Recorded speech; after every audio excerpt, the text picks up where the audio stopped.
I built my mansion on the mountain with my own 2 hands, and every dollar I had ever earned was poured into it. It wasn't just a house, it was a fortress of my life, a monument to every hour I'd worked, every risk I'd taken, every deal I'd closed. Standing there, high above the valley, I could see for miles, the green ridges rolling into the horizon, the river snaking through the fields, and the little town below, where most people didn't even know how far I'd come from nothing. That house wasn't for bragging, though. It was for peace. For the first time in my life, I could wake up, step onto the balcony with a mug of coffee, and breathe without worrying if the ground beneath me would give way. But I learned the hard way that peace doesn't last when the HOA has you in their sights. At first, the letters came soft. Notices of violation. Failure to comply. They said my shutters were the wrong shade of brown. My driveway was a fraction wider than their guidelines. I laughed at them at first, because how could anyone tell me what to do with a mansion I had bought with my own sweat? I tossed those letters in the fireplace and watched the flames curl them into ash. But they didn't stop. They never do. Each week, a new envelope arrived, this one angrier than the last, the fines stacking up like bricks in a wall they were building to trap me. My mailbox became a weapon against me, and every trip down the hill felt like walking into an ambush. Then came the threats. Not from men in ski masks or burglars in the night, no, those would have been easier. These were typed, printed on official HOA letterhead, signed with smug signatures. They said if I didn't pay the fines, they'd place a lien on my property. If I didn't bow down to their authority, they would foreclose. I called my lawyer, and he assured me it was posturing, that no HOA in their right mind would go after a mansion worth more than their entire subdivision combined. I believed him, until the day the trucks came. It was early morning, mist still clinging to the treetops, when I heard the rumble of engines. I stepped onto my balcony and saw a convoy climbing the mountain road, flatbeds, bulldozers, and men in hard hats. Behind them, 2 black SUVs rolled slow, like kings overseeing their army. My gut twisted. I grabbed my phone and started recording as they pulled up my driveway, the HOA president stepping out like he owned the place. He didn't knock. He didn't ask. He just waved his hand and shouted, "Take it down." And then, in front of me, in front of the sky and the earth that had seen me build this life, they set the machines against my mansion. The crash of glass, the roar of collapsing beams, the grinding of steel teeth tearing into walls, it was a nightmare made real. I shouted until my throat was raw, called every authority I could, but by the time a sheriff's car finally crawled up the road, the damage was done. My home, my sanctuary, was nothing but rubble and dust. I stood there in shock, the taste of dirt in my mouth, the mountain wind whipping at my face, and all I could think was, they've taken everything. But the HOA had made a mistake. A colossal mistake. Because what they didn't know, what they couldn't have known, was that the property line they bulldozed across didn't just belong to me. My land sat on the edge of a secure parcel owned quietly, discreetly, by none other than the governor himself. His mountain retreat, his hidden sanctuary, was right next door. And when those bulldozers flattened my mansion, they didn't stop at the invisible line. They took down his house too. And in that moment, standing in the wreckage, I felt a strange calm. They thought they had destroyed me. But in reality, they had just lit a fuse they couldn't control. The dust from the demolition hadn't even settled when I heard the first helicopter. Its blades chopped through the mountain air, scattering loose papers and sending gravel skittering across the ruined driveway. I looked up, squinting against the early sunlight, and saw the state seal painted on its side. My heart thudded in my chest. They hadn't come for me. Not yet. They'd come because the HOA's bulldozers had crossed a line that not even their padded pockets could shield them from, the governor's line. When the chopper touched down in the clearing, the doors flew open and out stepped 2 men in dark suits, sunglasses glinting, earpieces coiled behind their ears. They didn't waste time with introductions or niceties. One of them strode straight toward me, the other scanning the wreckage like a wolf searching for movement. The first one spoke in a voice that was calm but sharp, like a blade that could cut at any second. "Where's the governor?" I blinked at him, still covered in dust, my clothes torn from stumbling through the debris. "Not here." "But his house," I turned, pointed at what used to be the governor's mountain retreat, now nothing more than splintered wood and twisted steel mixed in with the remains of my mansion. "They leveled it. The HOA. They thought they were teaching me a lesson, but they just," my voice cracked with the weight of it. The agent's jaw tightened. He spoke into his radio, his tone clipped. "Confirm structure compromised. Governor not present. Repeat, not present." Relief spread across his face for a flicker of a second before it hardened again. He turned back to me. "You're going to need to tell us everything." And so I did. Standing in the ruins of my dream, I told them about the letters, the fines, the threats. About how they escalated, how they came with bulldozers like an invading army, how the HOA president waved his hand like some medieval lord and ordered my life torn down. I showed them the videos on my phone, my hands still shaking as I scrolled through the footage of steel jaws biting into walls, of men shouting orders, of glass exploding like fireworks. And then I showed them the part where the machines rolled over the line, chewing into the governor's retreat. The agents didn't say much, but their silence was louder than any words. I could see it in the way they exchanged looks, the way one of them already had his phone out, typing furiously. This wasn't just property damage anymore. This was an attack on the state's highest office, a humiliation that would ripple through every level of politics. Within an hour, more vehicles came. Black SUVs, state trooper cruisers, unmarked sedans that climbed the mountain road like a caravan of judgment. By noon, the HOA president and his entourage of smug enforcers were in handcuffs, their protests drowned out by the sound of reporters shouting questions. Word had spread fast, too fast, and the mountain was now swarmed with cameras, microphones, and flashing lights. The same neighbors who had once wagged their fingers at me for daring to paint my shutters the wrong shade now crowded the sidewalks, craning their necks to see the spectacle. But amidst the chaos, I felt none of the triumph I thought I would. Instead, I felt hollow. My house was gone. Every nail I'd driven, every stone I'd laid, every memory carved into those walls, they were dust in the wind now. And even though justice was marching up the mountain in boots and badges, nothing could bring that back. The governor himself didn't arrive until nightfall. By then, floodlights had been set up, turning the wreckage into a stage where every camera in the state was aimed. When his motorcade appeared, a hush fell over the crowd. He stepped out, his face tight, his eyes scanning the devastation. For a moment, he didn't look like a politician. He looked like a man who had been robbed. He walked past the troopers, past the agents, past the cameras, and stopped right in front of me. His gaze bore into mine, sharp and searching. "You live here?" "I did," I said quietly.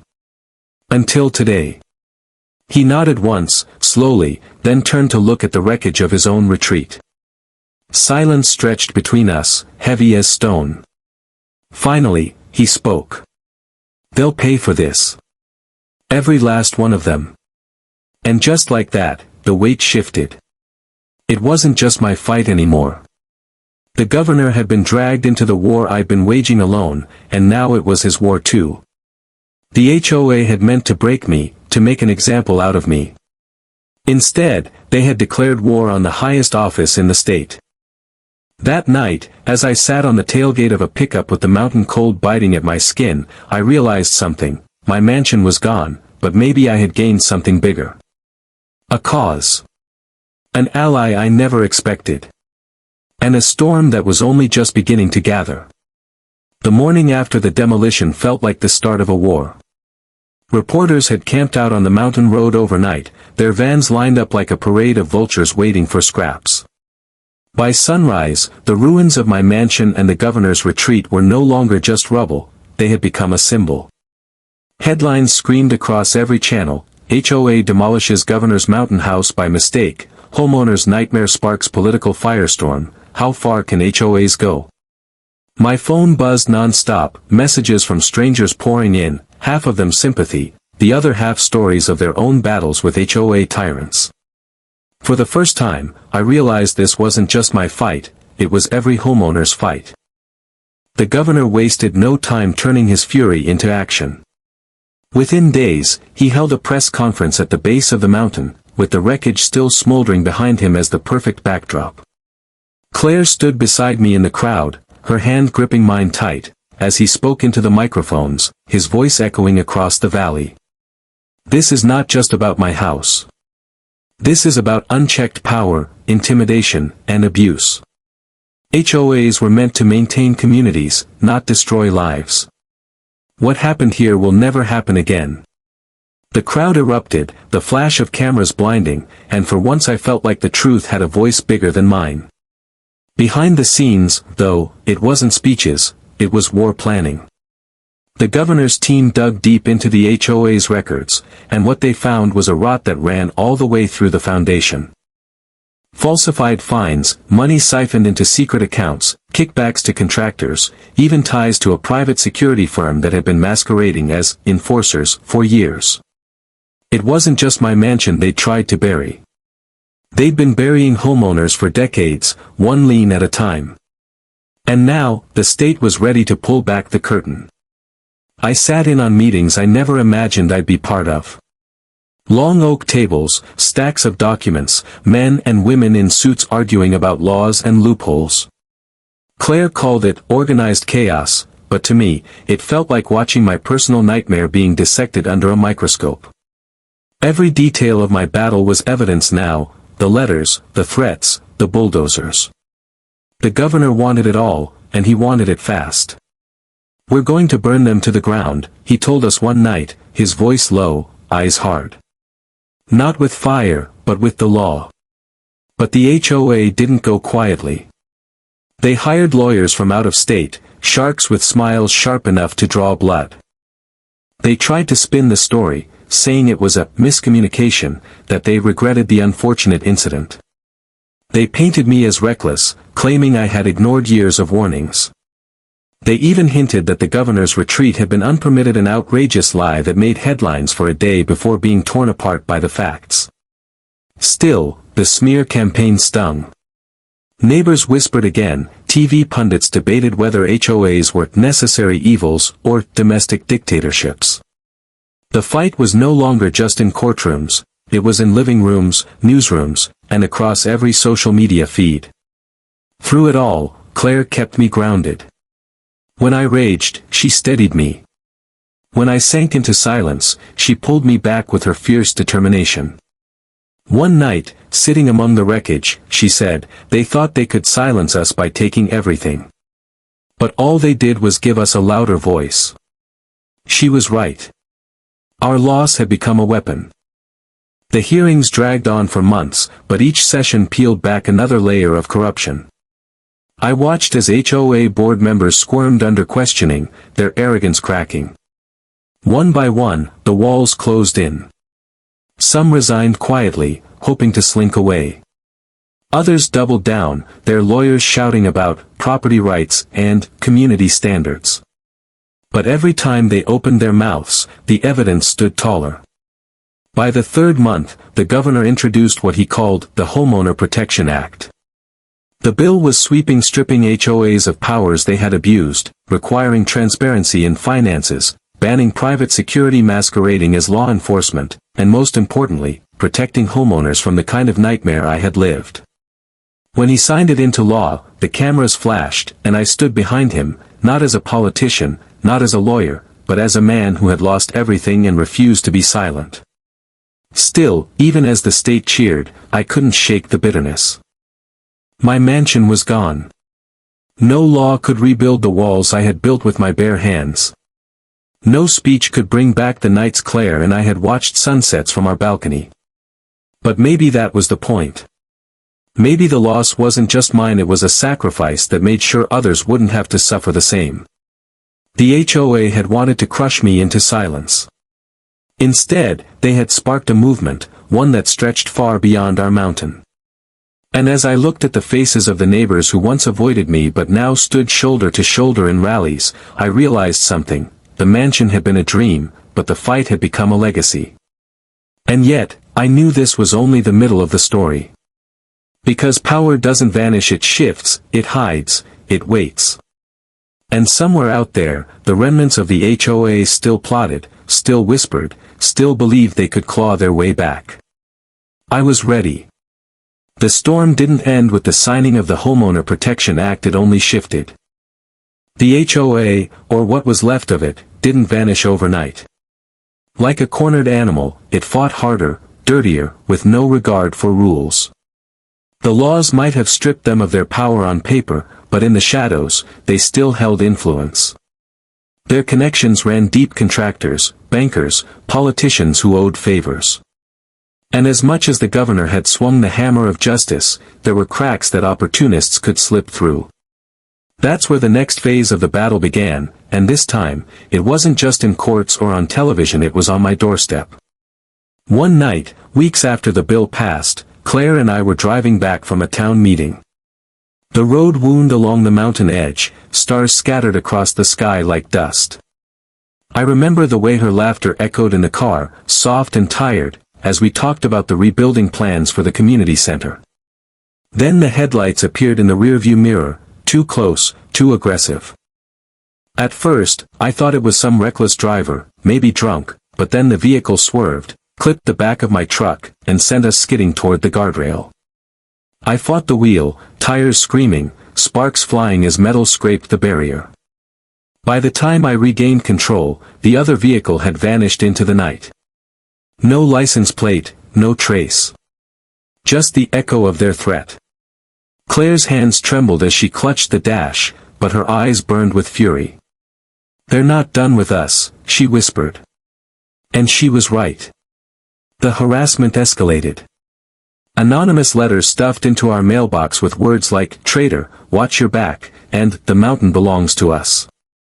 Our property was egged, tires slashed, even our dog poisoned, though she survived after an emergency vet visit. I reported everything to the sheriff, but even he seemed hesitant, almost fearful. "These people," he muttered once, eyes darting like shadows, "might be listening. They've got long arms." It wasn't paranoia, it was proof.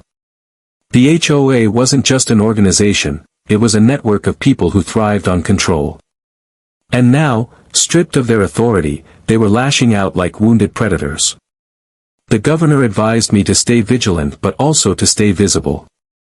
"The more public you are, the safer you'll be," he said. "They thrive in darkness." So I did exactly that. I attended every community meeting, spoke at rallies, shared updates online. Claire started live streaming our fight, turning our story into a movement watched by thousands across the country. People sent messages of support, stories of their own HOA nightmares, and even donations to help us rebuild. For the first time, I felt like we weren't alone. But with every video we posted, every interview I gave, the threats grew sharper. Then came the lawsuit. The remnants of the HOA, backed by a group of deep-pocketed investors, filed a $10 million defamation suit against me and the governor. They claimed we had ruined their reputation, driven members into bankruptcy, and exaggerated the events of the demolition. It was absurd, a desperate attempt to drain us financially and silence us legally.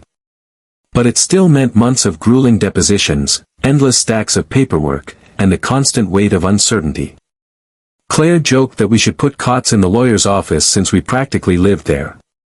I laughed with her, but inside, I felt the pressure gnawing at me. The worst part wasn't the legal battle, it was the betrayal. A neighbor I once considered a friend, someone who had shared barbecues and beers on summer nights, stood up in court and testified against me. Paid off, no doubt, but his words cut deeper than any fine or lawsuit. He painted me as reckless, arrogant, a man who defied rules for the sake of ego. The HOA's lawyers pounced on every word, smirking as if they had finally broken me. But they underestimated Claire. When it was her turn to testify, she stood tall, her voice unwavering, her words slicing through their lies like glass. She spoke of the night the bulldozers came, the intimidation, the handcuffs on neighbors, the way the HOA had weaponized power. She didn't cry, though I knew she wanted to. She didn't falter, though I could see her hands trembling at her sides. When she finished, even the judge seemed moved. The HOA's lawyers shifted uncomfortably, their smugness cracked. That day, Claire wasn't just my wife, she was the anchor that kept the truth from drifting into the abyss. The court case dragged on, but in the end, their house of cards collapsed. The defamation suit was dismissed, the investors exposed for their shady funding, and several board members indicted on fraud and extortion charges. For a brief moment, victory felt real. But scars remained, emotional, physical, and even spiritual. Trust had become fragile, and safety felt like a luxury. After the lawsuit, Claire and I retreated to what was left of our land. The rubble of the mansion had been cleared, leaving a raw, open scar on the mountainside. We debated rebuilding, but neither of us could picture living in the same spot again. It felt cursed, haunted by bulldozers and betrayals. Instead, we talked about starting fresh, building something smaller, more grounded, maybe even off-grid. They took the walls, Claire said one night as we sat by a campfire where the living room once stood. But they can't take the view. The fight wasn't over. Deep down, I knew the HOA's remnants still lurked, still schemed. Like weeds, they would try to sprout again, in another form, under another name. But I also knew this, we had survived their worst. They had tried to bury us under rubble, lawsuits, and fear, and yet, we were still standing. And I swore, as the firelight flickered across Claire's face, that if they ever came back, I'd be ready. Because this wasn't just about a house anymore. This was about freedom, dignity, and the right to call a place home without bowing to tyrants. The mansion was gone. The scars were deep. But the war was far from finished. The war's final chapter came not with a bang of a gavel or the signing of another law but with the kind of quiet storm that creeps up before anyone realizes it's too late. For months after the lawsuit was dismissed, life seemed to settle into something resembling peace. Claire and I began sketching plans for a modest cabin at the edge of the property, not a mansion, not a statement of wealth, but a home that breathed simplicity and safety. We spent afternoons hiking the ridges, evenings around campfires, and mornings sipping coffee as fog rolled over the valley. For the first time in years, I thought maybe, just maybe, the nightmare was behind us. But evil doesn't sleep. It waits. It started with whispers. Friends from town mentioned that some new development board had formed, a group of investors pushing to revitalize the mountain. At first, I didn't pay attention, just more suits trying to make money off land. But then I recognized names buried in the documents. The same ex-HOA board members who had been humiliated in court now hiding behind shiny new titles. They weren't calling themselves an HOA anymore, they were calling it a mountain trust. Same poison, different label. And this time, they weren't just after fines or liens. They wanted to buy up the mountain itself. Claire looked at me one night as we pored over the paperwork, her eyes reflecting the firelight. "They're coming back," she said flatly. "And if we don't stop them now, they'll do to others what they did to us." I felt the old rage rising, but this time it was tempered with clarity. We couldn't just fight them alone, not again. This wasn't about one house or one family. It was about a community that had been bullied and broken for years. So I went back to the people, our neighbors, our friends, even strangers who had followed our story online. I spoke at meetings, not as a victim but as a survivor. "They destroyed my house," I told them, "but they will not destroy our mountain. Not again. Not ever." The response was overwhelming. Farmers, shopkeepers, teachers, retirees, they all rallied. Claire organized petitions while I worked with the governor's office to push back against the so-called mountain trust. What had once been fear was now fire. People who used to stay silent began to speak. People who used to hide began to fight. It was no longer my battle, it was everyone's. But the HOA didn't retreat quietly. One night, they made their move.